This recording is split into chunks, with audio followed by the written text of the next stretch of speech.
আজকে আসার পথে শুনলাম কক্সবাজারে প্রধানমন্ত্রী তার বক্তব্যে বলছেন বিরোধী দল নাকি বাজেটে, জাতীয় বাজেটে মদের দাম এবং বিড়ির দাম বৃদ্ধি করে মদের উপর, বিড়ি সিগারেটের উপর অতিরিক্ত কর আরোপ করার নাকি বিরোধী দল অসন্তুষ্ট হয়েছে। নাউজুবিল্লাহ। আমরা পরিষ্কার ভাষায় বলি, প্রধানমন্ত্রী আপনার মুখে এই ধরনের পাতলামি মোনাকা মার্কা বক্তব্য মানায় না। আপনি মদ নিষিদ্ধ করেন, আপনি জুয়া নিষিদ্ধ করেন, মাদকের সমূলে উৎপাদন করেন, বিরোধী দল আমরা আপনাকে সব ধরনের সহযোগিতা প্রদান করব, বিভ্রান্তি সৃষ্টি করবার চেষ্টা করবেন, রাজপথে আমরা মোকাবেলা করব। আপনি এভাবে একের পর এক বিভ্রান্তি তৈরি করছেন। আপনি বলছেন জুলাই সনদ অক্ষরে অক্ষরে বাস্তবায়ন করবেন। আপনি জুলাই সনদকে বাস্তবায়ন করবেন না, আপনারা আপনাদের নোট অফ ডিসেন্ট বাস্তবায়নের মাধ্যমে একদলীয় বাকশালী শাসন কায়েম করবার চেষ্টা করেন।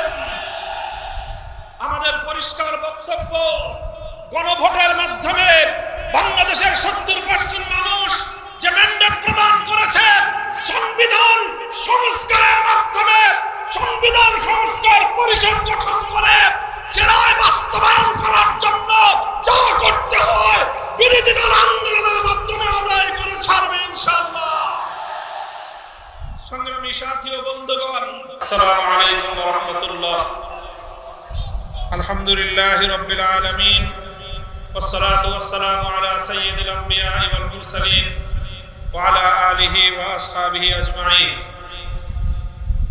11 দলীয় ঐক্য চট্টগ্রাম বিভাগ কর্তৃক আয়োজিত বিভাগীয় এই মহাসমাবেশে উপস্থিত সংগ্রামী সভাপতি, উপস্থিত সম্মানিত প্রধান অতিথি, বাংলাদেশ জাতীয় সংসদের মাননীয় বিরোধী দলীয় নেতা জনাব ডক্টর শফিকুর রহমান, উপস্থিত আজকের প্রধান বক্তা, বাংলাদেশের স্বাধীনতা আন্দোলনের অন্যতম শীর্ষ নেতা জনাব ডক্টর অলি আহমদ বীর বিক্রম, জাতীয় সংসদের বিরোধী দলীয় চিফ হুইপ, 11 দলের অন্যতম শীর্ষ নেতা, জুলাই গণ অভ্যুত্থানের পুরোধা ব্যক্তিত্ব জনাব নাহিদ ইসলাম সহ 11 দলের কেন্দ্রীয় নেতৃবৃন্দ, বিভাগীয় নেতৃবৃন্দ, সর্বস্তরের 11 দলের নেতাকর্মী, সংগ্রামী ও বীর চট্টগ্রামবাসী, আমি আজ স্মরণ করছি চট্টগ্রামের এই মাটিতে দাঁড়িয়ে সেই সময়ের কথা। 2020 সালে ফ্যাসিবাদী শক্তির দোসর এই চট্টগ্রামের অবৈধ দখলদার নওফেল বাহিনী আলেম সমাজকে চট্টগ্রামের মাটিতে অবঞ্চিত ঘোষণা করবার পায়তারা চালিয়েছিল। বিনিময়ে আজ বাংলাদেশ থেকে আল্লাহ পাক রব্বুল আলামিন সেই অপশক্তিকে উৎখাত করে দিয়েছেন। চট্টগ্রামের প্রাণ কেন্দ্রে আজকে আল্লাহু আকবারের ধ্বনি প্রতিধ্বনিত হচ্ছে। যারা এভাবে সত্যের সঙ্গে পাঞ্জা লড়বার চেষ্টা করবে, এভাবে এই জমিন থেকে তারা উৎখাত হয়ে যাবে ইনশাআল্লাহ।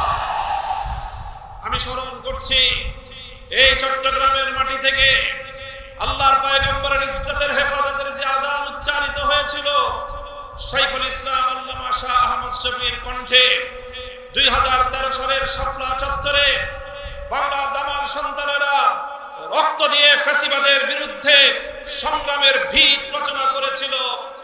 সেই শাপলা চত্বরের বীর শহীদানদের কেন্দ্রভূমি হাটহাজারী এবং এই উম্মতের আলেম সমাজের অন্যতম প্রাণ কেন্দ্র চট্টগ্রামবাসীকে আমি আন্তরিক অভিনন্দন জানাই। সেই সাথে আজকে বাংলাদেশ সরকারকে আমি উদাত্ত আহ্বান জানাই। 2026-27 সালের জাতীয় বাজেটে আমাদের অনেক সমালোচনা আছে। আমরা আমাদের সমালোচনাগুলোকে যথাযথ যৌক্তিক ভাষায় সংসদে এবং রাজপথে আমরা উত্থাপন করছি এবং করেই যাব। আমরা যৌক্তিক ভাষায় আমাদের কথা বলবো। আপনাদের ভালো কাজগুলোকে আমরা সমর্থন দেব এবং তার প্রশংসা করব। 2024-এর জুলাই বিপ্লবের বীর শহীদ পরিবারগুলোকে এই বাজেটে সম্মাননা জানানো হয়েছে এবং শহীদ পরিবারদেরকে প্রতি মাসে সম্মানী ভাতা প্রদান করবার সিদ্ধান্ত গ্রহণ করা হয়েছে। এই সিদ্ধান্তকে আমি স্বাগত জানাই এবং সরকারকে সেজন্য ধন্যবাদ জানাই। তবে সেই সাথে বলতে চাই, 2024-এর বিপ্লবের ভিত রচিত হয়েছিল, পাটাতন রচিত হয়েছিল 2013 সালের শাপলা চত্বরে।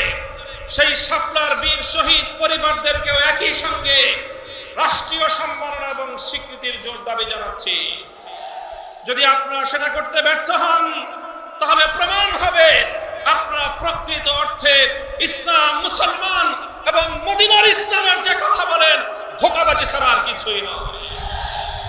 স্পষ্ট ভাষায় বলতে চাই, মাননীয় প্রধানমন্ত্রীকে বলবো, আপনাকে ব্যক্তিকেও সম্মান জানাই, আর বিশেষ করে শহীদ প্রেসিডেন্ট জিয়াউর রহমান বেগম খালেদা জিয়ার সন্তান হিসেবে আপনার প্রতি আমাদের বিশেষ সম্মান রয়েছে। আমরা সবিনয় অনুরোধ করব, বিভ্রান্তি সৃষ্টি করে ঘোলা পানিতে মাছ শিকার করবার শেখ হাসিনার রাজনীতি করবেন না। আপনি সুস্পষ্ট বিভ্রান্তি সৃষ্টি করছেন। আজকে আসার পথে শুনলাম কক্সবাজারে প্রধানমন্ত্রী তার বক্তব্যে বলছেন বিরোধী দল নাকি বাজেটে, জাতীয় বাজেটে মদের দাম এবং বিড়ির দাম বৃদ্ধি করে মদের উপর, বিড়ি সিগারেটের উপর অতিরিক্ত কর আরোপ করার নাকি বিরোধী দল অসন্তুষ্ট হয়েছে। নাউজুবিল্লাহ। আমরা পরিষ্কার ভাষায় বলি, প্রধানমন্ত্রী, আপনার মুখে এই ধরনের পাতলামি মোনাকা মার্কা বক্তব্য মানায় না। আপনি মদ নিষিদ্ধ করেন, আপনি জুয়া নিষিদ্ধ করেন, মাদকের সমূলে উৎপাদন করেন, বিরোধী দল আমরা আপনাকে সব ধরনের সহযোগিতা প্রদান করব। বিভ্রান্তি সৃষ্টি করবার চেষ্টা করবেন, রাজপথে আমরা মোকাবেলা করব। আপনি এভাবে একের পর এক বিভ্রান্তি তৈরি করছেন। আপনি বলছেন জুলাই সনদ অক্ষরে অক্ষরে বাস্তবায়ন করবেন। আপনি জুলাই সনদকে বাস্তবায়ন করবেন না, আপনারা আপনাদের নোট অফ ডিসেন্ট বাস্তবায়নের মাধ্যমে একদলীয় বাকশালী শাসন কায়েম করবার চেষ্টা করেন। আমাদের পরিষ্কার বক্তব্য, গণভোটের মাধ্যমে বাংলাদেশের 70% মানুষ যে ম্যান্ডেট প্রদান করেছে, সংবিধান সংস্কারের মাধ্যমে সংবিধান সংস্কার পরিষদ গঠন করে যে রায় বাস্তবায়ন করার জন্য যা করতে হয় বিরোধী দল আন্দোলনের মাধ্যমে আদায় করে ছাড়বে ইনশাআল্লাহ। সংগ্রামী সাথী ও বন্ধুগণ, আমার সর্বশেষ বক্তব্যের পয়েন্ট হলো, যে আধিপত্যবাদের বিরুদ্ধে, যে দিল্লির দাসত্ব এবং গোলামীর শৃঙ্খলকে ভেঙে 2024 সালের জুলাই যোদ্ধারা বাংলার মাটিতে নতুন স্বাধীনতার সূর্য ছিনিয়ে এনেছে, আজ বাংলাদেশের দুর্বল পররাষ্ট্রনীতির কারণে আবার সেই স্বাধীনতার সূর্য বাংলার আকাশ থেকে অস্তমিত যাওয়ার উপক্রম হয়েছে। সীমান্ত বন্ধ হচ্ছে, আর আমাদের শিলংয়ের মন্ত্রী সাহেব, তিনি শিলংয়ে আমাদের সীমান্তে হত্যাকাণ্ডকে ঘুরিয়ে পেঁচিয়ে বৈধতা দেওয়ার প্রচেষ্টা চালাচ্ছেন। তিনি বলছেন যে অবৈধভাবে সীমান্ত পাড়ি দেওয়ার সময় হত্যা করলে সেটা নাকি সীমান্ত হত্যা নয়। আমরা জনাব সালাউদ্দিন সাহেব স্বরাষ্ট্রমন্ত্রীর বক্তব্যকে ঘৃণা ভরে প্রত্যাখ্যান করি। আমরা আমাদের সীমান্তে নিরাপত্তা প্রতিষ্ঠা দেখতে চাই। বিজেপি বাহিনীকে বলবো, বাংলার মানুষ তোমাদের সাথে আছে, বীর বিক্রমের আমার বাংলার প্রতি ইঞ্চি মাটির স্বাধীনতাকে তোমরা রক্ষা করবে। আমার সর্বশেষ বক্তব্য, আপনারা দেখেছেন সম্প্রতি বাংলাদেশের জন্য ভারতীয় আধিপত্যবাদ প্রতিষ্ঠার সর্বশেষ এজেন্ডা হিসেবে বিজেপির একজন রাজনৈতিক ব্যক্তিত্বকে বাংলাদেশে তাদের কূটনীতিক হিসেবে প্রেরণ করা হয়েছে। তিনি বাংলাদেশে এসে 140 কোটি আর বাংলাদেশের 20 কোটি মিলিয়ে 160 কোটির এক আকাশ আর এক বাতাসের গান গেয়েছেন। গল্প মনে পড়ে যায়, ছোটবেলায় আমরা পড়েছিলাম, কুকুর এসে, শৃগাল এসে মোরগের সাথে বন্ধুত্ব পাতাতে চায়। বলে শৃগাল মোরগকে বলে, এসো আমরা দুইজন উজু করে নামাজ পড়ি। উজু করে নামাজ পড়ার বাহানায় শৃগাল মোরগকে ভক্ষণ করবে, এই হলো তার প্রত্যাশা। মোরগও চালাক, বলে যে ঠিক আছে আপনি উজু করেন, আমি গাছের ডালে উঠে আজান দেই। মোরগ যখন আজান দিয়েছে, মোরগের আজানের ডাক শুনে কুকুর আসতেছে। এবার শৃগাল পালায়, বলে যে ইমাম সাহেব নামাজ পড়বেন না কেন? আমার উজু ছুটে গেছে, আমি উজু করে আসি। আসেন 140 কোটি আর 120 কোটির শুধু খাদির নয়, অখণ্ড ভারত প্রতিষ্ঠার আপনাদের স্বপ্নকে আমরা দিবা স্বপ্নে পরিণত করে দেব। কেন শুধু ভারত আর বাংলাদেশের খাতির করতে চান? আমরা বলতে চাই, সেই মুসলিম শাসনামলে আফগানিস্তান থেকে শুরু করে পাকিস্তান সহ, কাশ্মীর সহ, স্বাধীন বাংলাদেশ সহ গোটা উপমহাদেশ জুড়ে যদি আমাদের বাংলাদেশের স্বাধীনতার উপর হস্তক্ষেপ করতে চান, যদি মুসলমানদের স্বার্থকে যদি আপনারা কিনে খাওয়ার চেষ্টা করেন, গোটা উপমহাদেশ জুড়ে মুসলিম জাগরণ হবে, ভারত ভেঙে খান হয়ে যাবে ইনশাআল্লাহ। বাংলাদেশের স্বাধীনতা অক্ষুণ্ণ থাকবে। বাংলাদেশের স্বাধীনতার উপর যদি, সার্বভৌমত্বের উপর যদি কোনো আঘাত আসতে চায়, সে হাত আমরা ভেঙে ঘুরিয়ে দেব ইনশাআল্লাহ।